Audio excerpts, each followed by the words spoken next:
Thajena Tada inama ngihakdang gyan tana phambiu marang kem ta sujadre cha semjereki induna ngasidi chaga amata tharo imauga isuga yumda mukla ani khanbadane isase harau man khidana chaga amata thakningde nongma chakchara ama hauna chathokpa haiduni inama chaksu chase ado kemta chadan hankhibado nongaiteba cha glass amatang di thakisi kuiro oye ngihakdang phambiramo Pari nangna nungaite hairabanina thaktok singaidana adudi ay amukta cha semjarukige thajadu kichelongdo hobe changki induna moi baba namichu ta sinkhre nupi macha sina kamdoba birena wa haige hek tawbaga menakana phathalai ima aigidamuk oiradi yarani nachadum chakhrage birena Ipathengi nama hoisu cha nong thakduna ngaihak leijagi sano numita sinkhiba sida nangna thanda chatkibado nungaite induna aduna pharani moi baba na ngaihak tang chalagane thinbiruro moi babung lak pangai boina ngaihak leiramagi menakado wa ama phawba hairamdana prap thokri biren su matung inaduna thoki ka aduda leiriba haibabu Tumpuk amade indu khakta ngairi machana tuphai chaladuna phamlaga leibadu ubada indu du machagi manakta changsilaktuna phamtharai aduga hairakpani kaidore nangna mangleiriduna tumpukna ima aigi punchita thoiba thodok mayamse sum khanjilubada nasada sina angakpa phawi nachana kanada kari lankhibagino Aigi punchi sida awaba mayam ama thengnaribase punchi haibase sin miyoi bai khoigi punchi haibase awa nungai ani pulaga sembani madudada punchi amagi magun khangba ngambani maduda ka hena khanjingan haujikti hanagi matawgum imauga nuksina leminara dawsidi ngasi haiba numit asidagi ichagi punchida awaba amata la arai nungai bata oiradawni Isona chanbirabade madamak oirasano Ibe madubo angang haudokni chatkibadubo kaidokhrajano ne hauju phau tholaktrisiba ibungo nanga mukta chatlaga yenglugera oima phamlambadagi phuk augatuna lembina changkiba ka du tamna tumpok tu lai kadana lembidu machanu pabu pamladuna wakhal amada tawduna leiri Aina ngasi tawribase karino Aina haidokibase ngaduna kare ngayakki wakhalda phaurakpa akibaduna aina laukiba phirib asibu chumlibra kaigumba aina chataba taragana kari oiba amuk chatlagana aina losinduna thamliba wafamsina kamdauba karigumba aina losilibase dajawna khanglakpa matamdana Dachauki punchina kari oikiba Karamba lambidana Aina ngasi thangduna chatkadaba Kaigumba Aina yum aduda 100 khalagana Dachauki punchina Wana lenba do Ai tumina laithokpa ngamgadra Karamba upai tawduna problem asi solve tawgane Athuba matamda Ai aroiba oina decision lawdaba yate Wakal khalingai tanja aduda yam nungshina khonjel niglapna tunglomdagi kaurai bam khonjel du tabada lembido mamai phat leithoktuna yenglakpani thongjil mapanda tumpok lepaga lerambadu ubada masado swai lawi masado ithak thakat boi kaiboi phat khumdokhi imana kauru jona jalakpani Awaba wakhal pumba losinduna lembina amuk khamlai tholage dajawna hana chatpiramo tompoksu wa makha tade phat leithokduna chatke tawbani adubu khongthang adude machi lengba ngamlamde lembigi manakta khangching singsilakpagum khongthang adu thangdokpa ngamdana leiri mabukta khali bem naibu hauju phawaroribra Karigino, Magi Maitonga Shida, Awaba Mami Amade, Adamakta Dunalay Basa. Magnay Buarode, Karigitamak, Menakabangak Piriba. Ngasi Magi Mongsi, Eching na Bangamte. Karigumba Karade, Bam Nango the Loshinduna Tamli. Loshinduna Tamli wa Pamasa. Aina Karna Kangdokane. Jetki Haiduna, Laito Umba Mamai Ado, Amukpat Lashilak Mong Hadana Hanglai. Bam Nasadu Kadorage. Ichuk Tanasui. Kadorage Nangbo, Nasagangam the bro. Tompogna Hanglak Libo Hangadu, Yam Comning the Nakumlak Pani Lembina. Nungai. Jinbal Tong the Nungai Haidibasu, Lembigi my tongue the day, Awabagi Mami Amade, Adumakta Duna lady. Lembi na Loshinduna Tamliba Ase, Karino Kangdok Lagi Kanduna. Aray batauna pumba pudok laga, lembi ki managta sang silagtuna, tumpok tu lepsilai. Aduga makut anidu, kongraw gi poketo humjilaga hairakpani.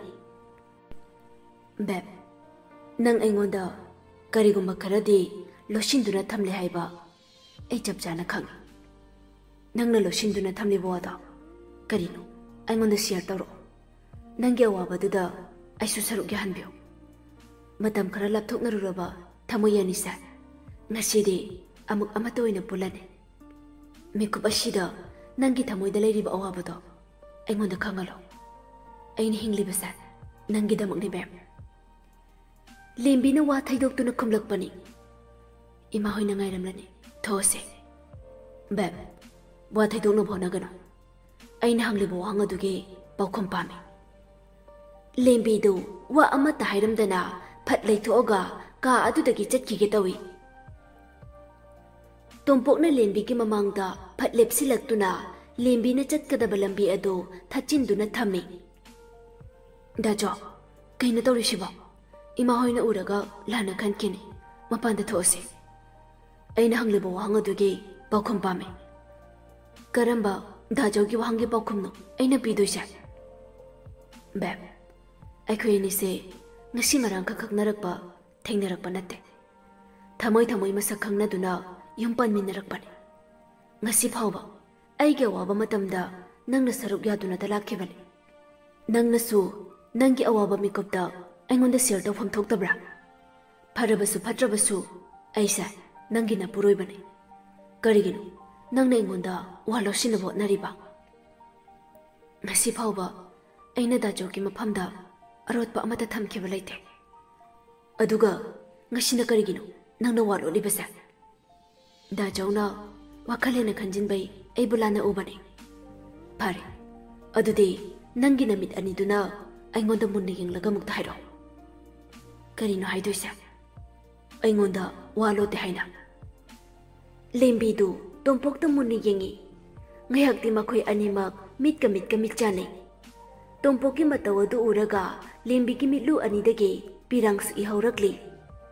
Lamhelabi mitlu pirang adubo, sinta dana bahot nabada, lembidi, atuki matik, awaba haibadu oiri.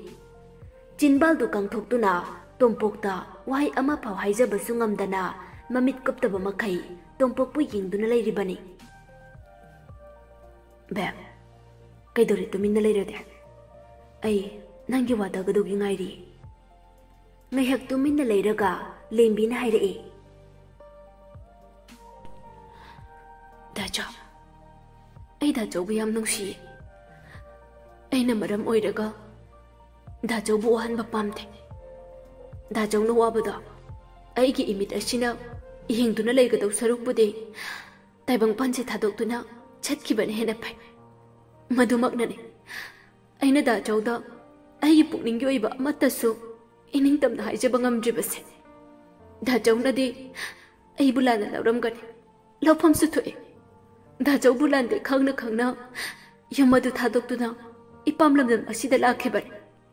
Masinatana aigi choice amata laikhidi. Pumnamak dajaw bu thamoy singna nungsibagidabakne. Aibo duk yamna nungsiraga karigi aibo hanjin wahaliba karigino. Aigi inaktage nangna lapna lairaga aina nungaina lairamgani khanbra.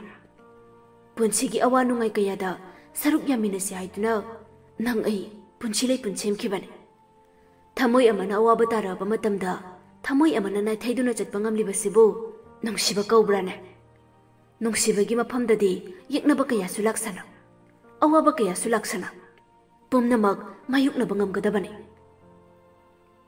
dacho makha amuk tarano ai khangba ngamdri pumnamak nongdamba mahakna nongdam thina tamlambana ai ki upai lekhidabane bam karino nang nanganglibasa aibu amuk langtak halana asengbodo aingonda singni hairo bam nang kaidorage lembido leplamba khongpham adu khajik handoi aduga mamaido nakan amada leithokduna kapli kapli tawduna hairakpani dacho ise wa haiba loidringai lembi ki mama thajana thongjin mapandai lembi bu kaurai ibema tholoudana mapanda ina manangai lere lembi na haige khalamba wa adu haiba loidana adumak lepkhri mamaido phat amuk leitholakduna khomlai oima thajasu makha taramdana jatkhri lembi su ka adudagi pikliba macha adubu pamkhatlaga ka adudagi thoki tompok mathanta leplaga ka aduda wakhal khanduna lehawi bemne ngondolo libo wafamse karino ngasi magi wahai khudingai bu langtakna ba pohale aigi ira laite khangna khangna bemna karigi damak ai butha doktuna chatliba kariguma kharadi aingondolo shinduna thamle mahakna haidok pangamdabo wafamsi athuba matamda khangdokna botnagani numit adu asumna haukhri mathangi numitni ayuki matamni tompok to ayuk ngana haugatuna masadu fresh oiraga mangol do tholaktuna tul amada phamlaga khabar do ngasigi kari kari yauribano haiduna yenglami khabar gi ahan balai maida nupi ma hatoktuna hundoklamle haiduna mayek chauna thaduna leirambadu hek urure mamit ani du kuptaba makhai kharbadu da yenglaga iribo warol sing adu paba haurai iribo warol sing adu paba loibaga pantha batawduna topokna phone du puthokduna call tawi alo iyamba kai lere noine tawri basi karino ha iyamba kai dorage ngasi ayuki khabar do parba pajadre aina nakhoida nupi du loisan khrai ba khaktani nupi oibigi ikai khumnaraba ijat mangalo aibadi haikidena karino nakhoina tawrisa iyamba ijat manghandaba ha tawleradi chap manndro aikhoina hatkibadusu masagi maralgi matungina hatpani masida aikhoigi pap lete makhatagam wasa yam chaksolakadori aduna nakhoi yam chaksina leitaba yade karigumbo wafamsa atopa mi aman hek khangkiba taraba noida natana ai phau yauna jail yogdoribani iyamba adugi damakti kemta khanbiganu aikhoina leiribase manipurni nupi mahalaga huntome nupi marip torame sigumba pauside numit khuding thokduna leirabo wafamni ngasi phauba sarkar sina kari action lokhatpa yaukrabage mara leiba mi bu oiro mara leitaba mi bu oiro sijakiba mi adu khaktana mangjabani ima iben chingna irang khara sagalamaga ban general strike khara tarumaga oiraroi khangbadai tumina lekhiba ngaktani masida aikhoina kahina ki phamthokte makha tarno nakhoi haujumak aigida lao matam kharadi nakhoi manipur si thadukuna chatkidaba yade phani yamba nakhoina manipur si thadoktungai mamangda aina ngarang hairamba khaba hairiba misakto makhongla makhulama thudem mapunchi chupa suinaiba misak ama oina lehelamgadabani madu he pangthokpo loibaga nakhoi matam kharadi atopa state amada lotuna lekhidawne madugi achang paisa khudingmak aina pigane okay yamba aikhoi laknaba tawrage aduga iyaman haiba wafamdasu pangthokna bona jige asumna matam khara haukhri lembisu mane makun haiba illaduna mapuroibagi mayumda amuk alaktuna leire haujikti imung adu hanagi matawgum nungsi chanana nungaina leire pumnamak oidunasu lembide wakhal kaya nungai thokna leiba ngamjade Mapan thongda nungaiba sarabasu thamoidade awabana pik thalami. Tompoksu magi nupigi awaba adu khangdaba nate. Kayarak hotnaki lembina mangonda losinduna thamliba wari asi karino haina. Adubu lembina sikhang khangduna nongmatasu mapuriba tompoki maphamda asingba amata haidokhide. Nongma Sunday numitni. Langlenga premga su lembina amuk halaktuna tompoki manakta leire haiba pau taraduna la ami. Mayamdo harau harau chak chaminaraba matung imungi loisinba yaba thabak loisinba loiraga langlenga lembiga do lembigi kada phamduna wari sanari. Langlena haujikangi misingse kiraba miyam le kayada tawngam nupino ba aisu magi oidaba wahai mayamduna mabu thajaduna tamo tombok pulana laukhibani madugidamakni tamo tombokta lale haijarugena laibase lembina iche adugidamaktabu tamonadi kaisu khandabani khandrabasu ainadi yam nungaitraba aigi wakhalsisu angakpani aikhoigidamak matam pumbada hotnaduna lakliba mitna ubar isoramabu lana khallubase iche haujikti pumnamak haukre sum khanjalaga thamoi laiman oinabani kemta khallunu dajawdadi adugumba amatta leitabani ichena suyena khangiduni dajawgi bukche ibema nangdi naraibak yam phai tamogumba ama phangjari base iteise yam phatraba haisiba khopa manade dune ichegi wata sidi limbe nang handai yam honglebo iche aibu kaidorage kuju kumenga amata thoktre nate nangbo wakhalda adum khalleirabo ichegi bhabna oiramni ko ai kemta tawde hona chindo khethiranu thamoida khanbo wakhalse maithongda mami dai hainari bani iche sima khangki basina ba pharade buthok bani hai swai bani lembe nang nasado yengba yadri nate nangbo nasada kai nungai tabag lege ngasai su chak inthi nungai na chade nasada nungai tab leirade tamoda hairaga doctor amada yengtho ko anaba kuina losilaga thambase kemta kanadabani iche nang mai bi oiro aduna pharani lai harau bai matam siyoksile aina serious oina hairaga nangna phagi ekta ta thopa masidani aina ne I amumu karise kabino aikhoida chalubadai horen itaina